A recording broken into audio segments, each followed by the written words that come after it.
Friends आज के आमी टमेटोर सस बानाबो। एत गाছে टमेटो হয়েছে তো টমেটোর সসই একটু বানিয়ে নিই। সেই জন্য টমেটোগুলো আমি এরকম ভাবে ছোট ছোট করে কেটে নিয়েছি। আর টমেটো সেদ্ধ করার জন্য আমি কোনো জল দেব না। এদিকে কালারটা যেন খুব সুন্দর হয় সেই জন্য আমি একটুখানি বিট কুচি কুচি করে নিয়েছি। এই বিটটাও দিয়ে দিলাম এর মধ্যে। একটা কাপড় নিয়েছি, দুটো দারচিনি দিয়েছি আর চারটে লং দিয়েছি। এদিকে আমি একটুখানি আদাকে গ্রেট করে নিয়েছি আর রসুনটা একটু থেঁতো থেঁতো করে নিয়েছি। এগুলো সব আমি একটা কাপড়ের মধ্যে দিয়ে দেব। এটা আমি সসটা আমার নাতনির জন্যই স্পেশাল করে বানাচ্ছি, ও তো বাচ্চা মানুষ। এবারে এই কাপড়টার চারটে কোণাকে আমি বেঁধে নেব, সেই জন্য আমি ওতে ঝাল দেব না। আর পরে আবার যখন আমাদের জন্য বানাবো সেটা আবার শেয়ার করব, তার মধ্যে অবশ্যই ঝাল দেব আমি। এবারে কাপড়টা ভালো করে বেঁধে নিয়েছি। এই টমেটোর মধ্যে শুধু আমি নুনটা দিয়ে সেদ্ধ করব। 1 চামচ দিলাম,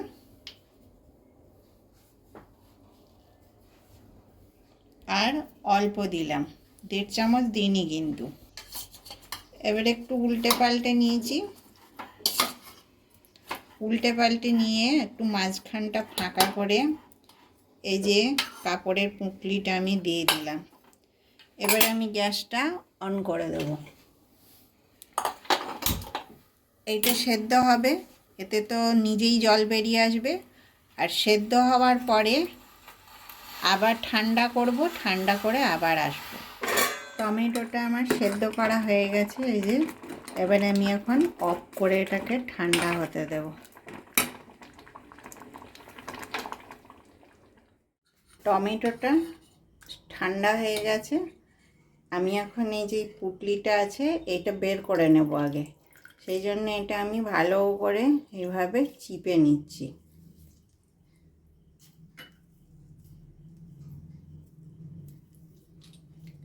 আর আমাকে দেখেছিলেন কয়েক কুচি আমি বিট দিয়েছিলাম। বিটটার দেওয়ার কারণ হচ্ছে এতে কালারটা খুব সুন্দর আসে, সেই কারণেই বিটটা দেওয়া। আর আপনারা যদি মনে করেন বিট দেব না তো আপনারা বিট নাও দিতে পারেন। এবারে এই পুঁটলিটা আমি রেখে দিলাম, আর ওটার দরকার নেই। এখানে একটা মিক্সিং জার নিয়ে নিয়েছি, আমি এইগুলো এখন মিক্সি করে নেব আগে। এরকম বড় একটা আমি ছাঁকনি নিয়ে নিয়েছি, আর এটা হাফটা মিক্সি করে নিয়েছি। ছাঁকনির মধ্যে এখন এটা খুব ভালো করে ছেঁকে নেব। এটা হোক, আমি এদিকে আর একবার মিক্সি করে নেব। এটা ছাঁকনিতে দিয়ে এটা খুব ভালো করে রসটা বার করে নিতে হয়। আর যদি একটাও খোসা কিংবা বীজ যায় তাহলে কিন্তু এটা আপনি অনেক দিনের জন্য রাখতে পারবেন না। সেই জন্যে একটাও বীজ কিংবা খোসা যেন না যায় এমনভাবে এটাকে ছেঁকে বার করে নিতে হবে। এখানে আমি সব টমেটোর রসটা বের করে নিয়েছি। এবারে এইটাকে আমি ফেলে দেব। আপনারা যদি তরকারিতে দিতে চান তো আপনারা তরকারিতে দিয়ে দেবেন। এবারে আমি গ্যাসটা অন করে দিলাম। এটা হতে বেশিক্ষণ লাগে না, 15 মিনিট মতন লাগে। তবে যারা জল দিয়ে সেদ্ধ করবেন তাদের টাইমটা আর একটু বেশি লাগবে। আমি তো এটা জল দিয়ে সেদ্ধ করিনি, একেবারে দেখুন গাঢ় আছে। কালারটা কত সুন্দর এসছে দেখুন। এখন আমি এর মধ্যে চিনি দিয়ে দেব। চিনি একটু দিতে হয়, চিনি না দিলে কিন্তু সসটা ঠিক হবে না। সেই জন্য আমি এতে চিনিটা দেব। এই হাতাটা আমার ছোট, আর চিনিটা দিলে টমেটোর রং কিন্তু আরো সুন্দর আসবে।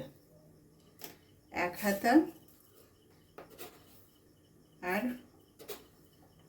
অল্প দিলাম, 2 চামচ।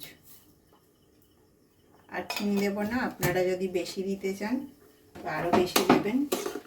কি এটা কি তো লঙ্কা নেই, আমি এটা বাচ্চার জন্য বানাচ্ছি, আমার নাতনির জন্যে। আগেই বলেছি। বিট নুন দিয়ে দিচ্ছি 1 চামচ। বিট নুন যদি না থাকে আপনারা এমনি নর্মাল নুন দেবেন, তবে বিট নুনটা দিলে কিন্তু এতে সেন্টটা খুব সুন্দর আসে। এটা টমেটো সসের যে সেন্ট হয় সেটা খুব সুন্দর হয়। এখন টমেটো সসটা খুব ভালো রকমের ফুটে উঠেছে। এই সময় আমি এই কাপটার প্রায় 1 কাপ মতন সাদা ভিনিগার দিয়ে দেব। এতে কিন্তু লেবুর রস কিংবা তেঁতুল এইসব দেবেন না, তেঁতুল দিলে একটু আলাদা কালার হয়ে যাবে। যেহেতু টমেটো দিয়ে করছি সেই জন্যে ভিনিগারটাই করবেন, আর এটা রঙটাও খুব সুন্দর থাকবে। আর অনেকে তেঁতুল দেয়, তেঁতুল দিলে একটুখানি কালচেটে ভাব আসবে।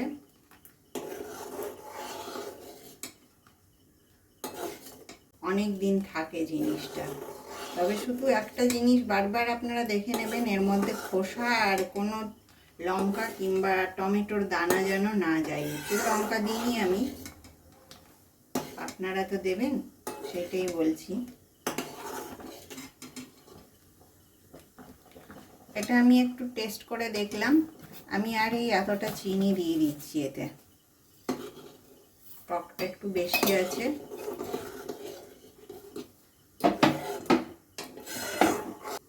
আমি এটা এখন ফুটাতে থাকবো। এবারে এর মধ্যে আমি একটুখানি গোলমরিচ পাউডার দিয়ে দেবো। আমার নাতনি একটুখানি গোলমরিচের ঝালটা খেতে পারে, সেই জন্য অল্প গোলমরিচের পাউডার দিলাম। আর এটার যে একটা সেন্ট, সেই সেন্টটা এর মধ্যে খুব সুন্দর লাগে খেতে। আপনারাও একবার এইভাবে বানিয়ে দেখবেন বাড়িতে টমেটোর সস। আর একেবারে খাঁটি জিনিসটা হলো, খেতেও খুব ভালো। আর আমাকে কমেন্টে কিন্তু অবশ্যই জানাবেন। আর আমার চ্যানেলটাকে লাইক, শেয়ার, সাবস্ক্রাইব করবেন, আমার পাশে থাকবেন। যাতে আবার দেখা হবে।